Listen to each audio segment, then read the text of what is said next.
मनुष्य को कर्मों का फल भुगतना ही पड़ता है। कर्मों का फल अवश्य ही भुगतना पड़ता है, क्योंकि इंसान ही अच्छे और बुरे कर्म करता है, पशु नहीं। इसलिए हम अपने कर्मों का फल अवश्य भुगतना पड़ेगा, चाहे देर हो या सवेर। कर्म सिर्फ हमें भुगतने ही पड़ेंगे। इसलिए कर्म करने से पहले एक बार अवश्य सोचें, क्या मैं यह सही कर रहा हूं? अगर कर्म करने से पहले अच्छे से सोच ले, तो शायद हम बुरा कर्म करने से बच सकते हैं। अगर आपने अपने आप को बचा लिया, तो सजा से भी बचा लिया।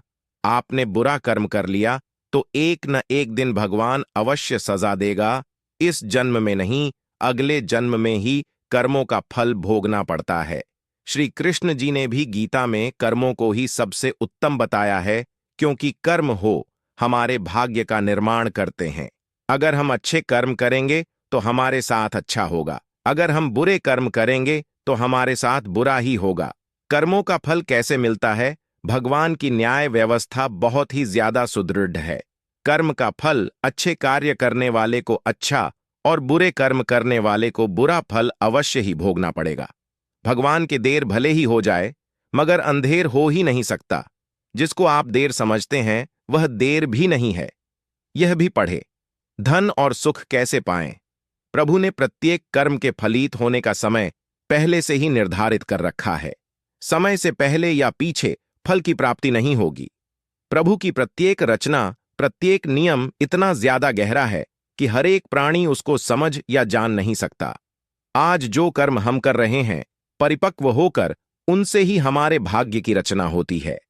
हमारे भाग्य के निर्माता हम खुद ही हैं, और प्रत्येक मनुष्य को उसके भाग्य के अनुसार उसे फल या कुफल अवश्य भोगना पड़ेगा ही।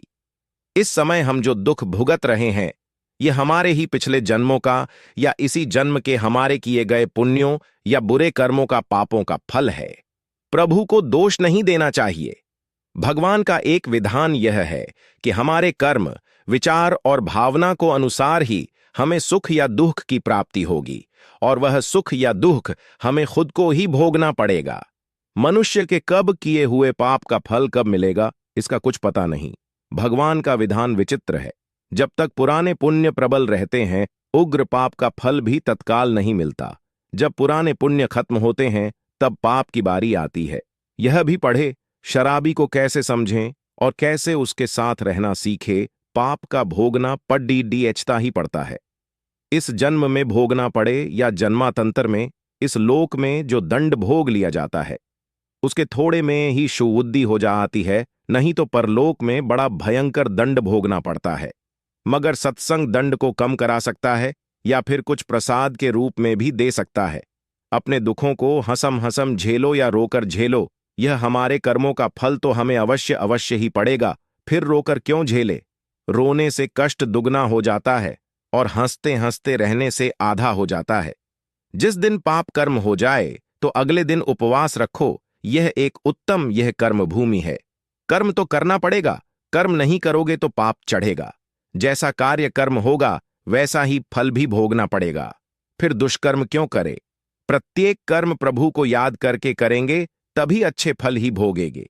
धन, दौलत, सुयश, खुशियां, सफलताएं, सुखी परिवार, रोना हमारे कर्मों का फल है, और पीड़ा, दुख, बीमारियों, आफत, दुखी परिवार, रोना हमारे ही बुरे कर्मों का फल है।